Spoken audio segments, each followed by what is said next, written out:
this segment, we're going to talk about drying herbs. Now, during the summer and any time during the year, especially for us in California, we have herbs, plants, vegetables growing all year round. We're very, very lucky. Now, what happens when you have an overabundance of a specific type of herb? For instance, say you have a crazy amount of dill. Well, you can't go through it all unless you use a whole lot of dill in your cooking. But what you can do is you can dry it, and then you can use it during the winter months when certain things may not be growing as prolifically as at other times. So you can do two different methods. You can hang, so you can tie your herbs and then find a place in the kitchen, in somewhere where it would have a good airflow so that it won't mold, and you just let it air dry for about 1 to 2 weeks. This is a great thing to do. I have a good amount of lavender here and a very small amount of rosemary, but I have a lot more in the garden that will need to be addressed soon because, as we all know, rosemary and mint, they grow like crazy. Now, if you are going to decide to tie up some of your herbs, so what we will do is I have a little piece of burlap here, and I'm just going to tie this and then leave enough space, enough string to be able to create some kind of a loop that I can attach it to. I'm thinking about actually hanging them either from the enclume that I have, that my pots and pans hang from, making a little space for these guys, or I don't use my double ovens too much just because I have the Breville air fryer, and it honestly, I use it for everything. And then it doesn't heat the house up as much during the summer, so that's good. So I may hang them on the handle of my double ovens for the time being.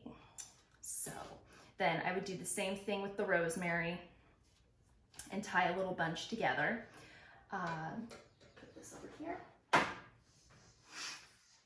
Now, say you have a Breville air fryer or you have a dehydrator.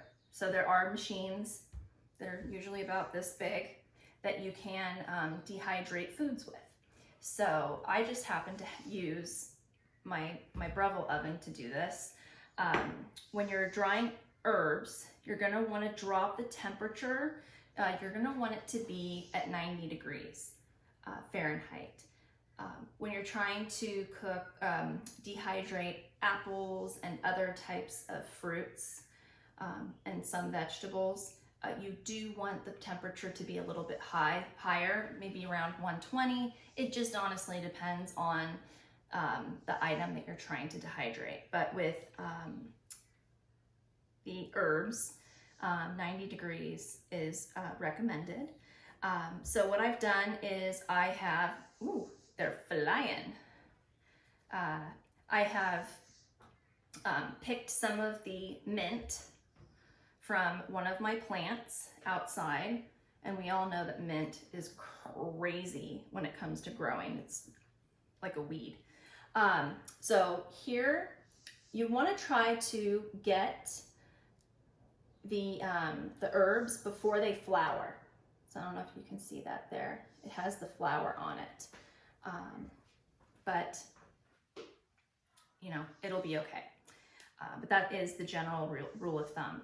So you just want to pick off, you don't want to put the stem because it's so thick into the dehydrator.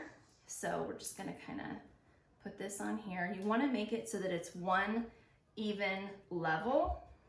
You can see here. You don't want things overlapping because what's going to happen is it's not going to dry evenly and you're going to have pockets of moisture left. So just keep it nice and spread out. A certain herb mixture that I absolutely love is Herbes de Provence. And I found this little jar at Trader Joe's a few years ago. It even came with a cute little spoon and everything. It was really sweet. But I haven't seen it since. So I decided that I am going to, from the herbs that are in my garden, I'm going to start making my own. So the typical types of herbs in this type of a blend for Herbes de Provence is thyme, marjoram, savory rosemary, basil, sage, and lavender. So I have all of those here present on my tray, with exception of marjoram. So I do need to go pick up a plant that's already started so that I can kind of get the ball rolling with that. But here's the sage. Sage is one of my favorite herbs. It's very like woodsy. It's delicious. It's really good if you make a brown butter sauce and put it over pasta, or my friend really likes it on spinach and zucchini. So that's a delicious thing to have. Here's some dill. We had some dill left over from our cucumbers that we're pickling.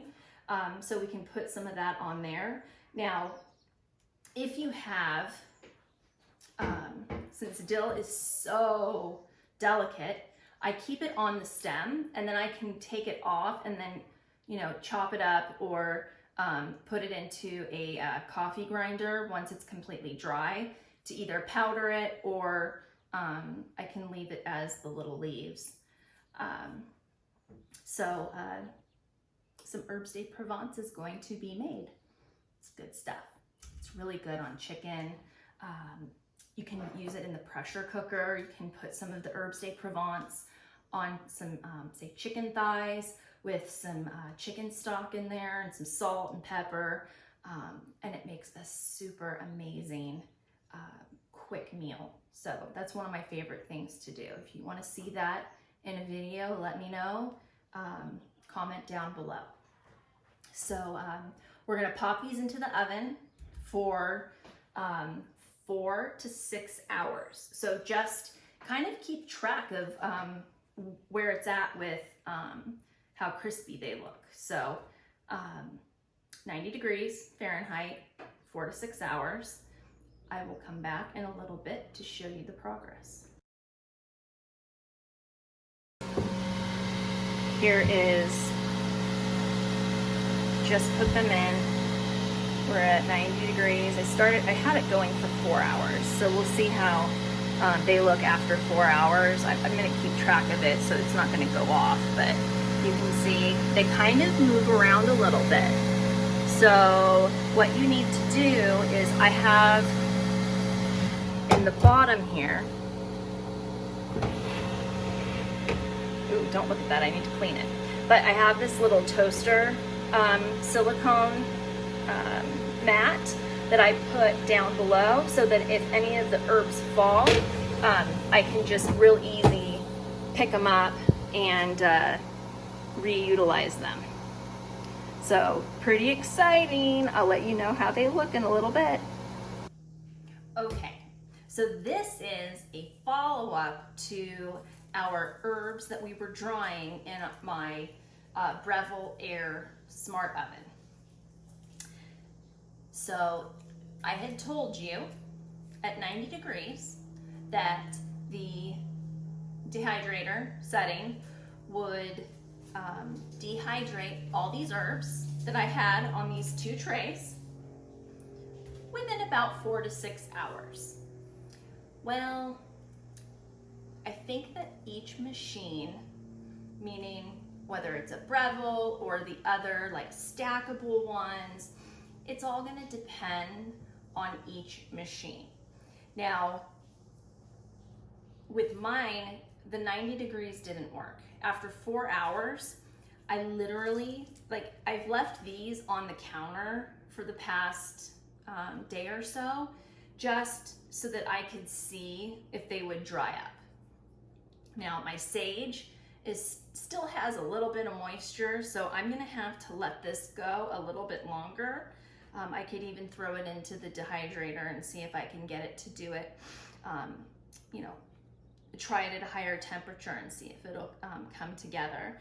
But my mint has dried up significantly, and I would be able to store it now.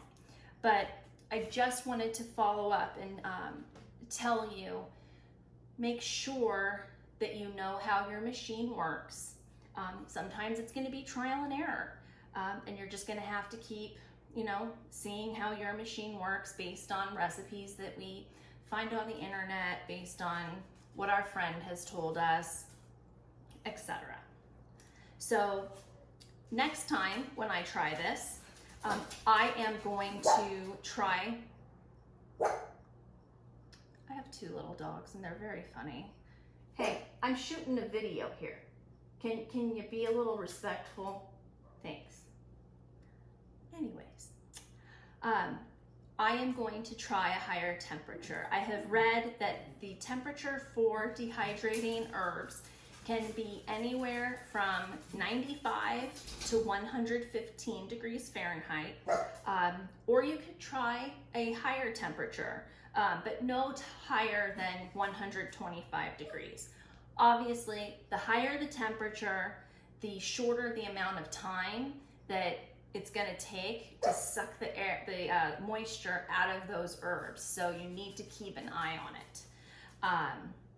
I will put more details into the recipe printout, but I just wanted to give you this update so you can see what I was up to with our herbs. I'm always trying different things and different methods. I am never happy with just the way something turns out. I always want to make it bigger and better. So, for example, with our mint, once we have our mint leaves that are all nice and dry, you want to get an airtight container, and then you can place those in. If you wanted to, you could break them up further. This would be actually a really nice gift if you were to make tea for someone. I mean, homemade tea, there's nothing better than that. So try these things at home, see if it works out for you. I think that half of the fun of cooking is trying new things and experimenting and seeing what works and what doesn't. So I hope that you liked the video and that it inspires you to take some risks and to try some new things. I'll see you in the next video. Thank you. Bye.